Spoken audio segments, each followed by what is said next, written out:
moram reči, da na ministrstvu se niti nismo toliko z posameznimi diagnozami ukvarjali, da se ukvarjamo bolj z sistemi in pa nekako si prizadevamo, da bi izboljšali dostopnost do storitev, ki jih pač oseba potrebuje. Jaz osebno... Ne sliši se to? Aha. Naj ponovim? Je v redu. Je v redu. Prav. Jaz drugače pokrivam področje duševnega zdravja od 2016 pa tudi področje demence.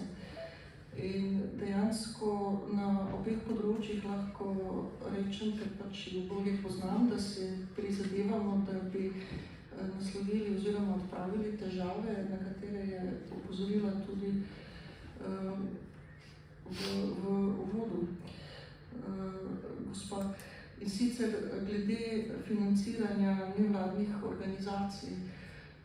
Ta pripomba je zelo na mestu, ne moram govoriti v imenu celotne države, ampak recimo na našem področju duševnega zdravja smo dejansko prepoznali, da nekatere nevladne organizacije pomenijo dopolnitev javne zdravstvene službe in v drugem akcijskem načrtu za duševno zdravje smo prav prepoznali kot modele dobre prakse in nekako si prizadevamo, da bi se omogočilo bolj sistemsko financiranje.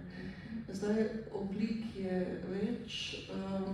Ena je mogoče, da bi se vsaj eno 5-letno obdobje lahko financiralo. Je pa, veste, kakšno imamo zakonodajo, to je vezano tudi na proračunska leta in tale sredstva, tako da en riziko bo vedno ostal, ampak vemo, da na ministrstvu za delo so se tega že lotili, že imajo dobre izkušnje.